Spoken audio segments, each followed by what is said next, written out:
So I've watched all three of the fire trails and it's some really nice work, and also really cool to see a 9-year-old dog learning this for the first time as well.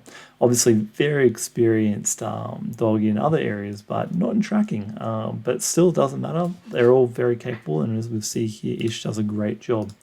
So first of all, first point of critique is just when we drop the article, make sure we drop it probably an extra half meter away from the dog. That will just help generate a bit more interest, because when the article is right in the dog's face, they're often not quite as interested in it. Now, that problem did not actually eventuate here, as Ish did a great job of having a good sniff, learning through self-discovery that the article smells like the person that they go and find, which is always a good thing to learn. Exactly what we're trying to do. So a really nice start there.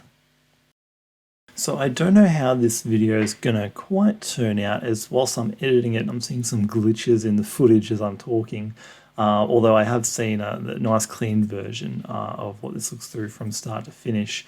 So apologies for any viewers who are sort of seeing double here as I'm critiquing it. Now, not a huge problem with this one. I know that Ish hears your track layer out in the bush, which is not ideal, but at this point in time, what we're really wanting is just Ish to have that super strong desire to go out there and go locate their person that has their rewards. So all in all, we're still getting what we want out of the session, which is developing drive and that confidence that, hey, if I go and find this person, I'm going to get what I want at the end of this. So all in all, not a huge issue, not something we want in future. Just keep that in mind. But all in all, a good little fire trail there. Great, so fire trail number 3. What I'm going to cover off on now is just a couple of points around what we're going to do next, and also just to talk about the terrain. So first of all, the terrain is absolutely perfect. This lovely soft surface that you're working in, as the track layer moves through it, their skin cells, as they're falling off them, catch on the grass, and as the dog moves through it, as their nose touches the grass, they can't help but pick up on the odor. This really helps them to learn through self-discovery how to stay close to the track where the highest concentration of odor is, to find the person faster. This process takes a little bit of time, and when the dog has high arousal like Ish does, it takes them sometimes a little bit longer to learn. But what we're seeing here is some really nice clean work out of Ish, which is lovely to see. So, all in all, a great series of fire trails. We're going to go far really quickly with Ish, which is quite astounding for a 9-year-old dog. Great, so obviously the goal here is to very quickly progress through these steps in a way that will get us to Ish being able to be filmed in a way that's going to represent faithfully what a dog in Vietnam would look like tracking.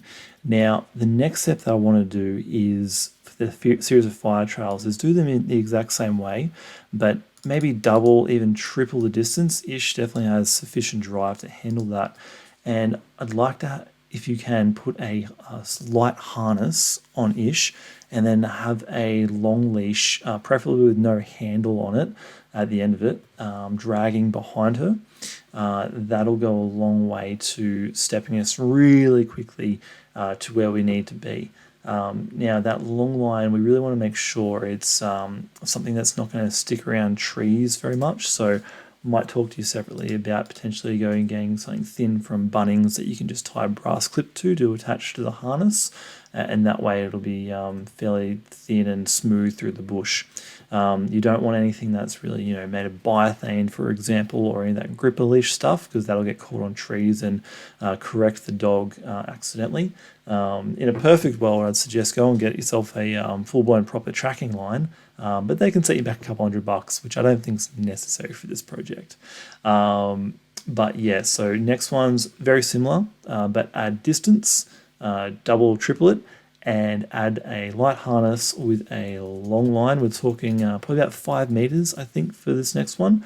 Eventually, we're going to very quickly ramp up to a 10-meter leash on Ish, and that's going to put us in good stead to move really quickly to where we need to be for the filming.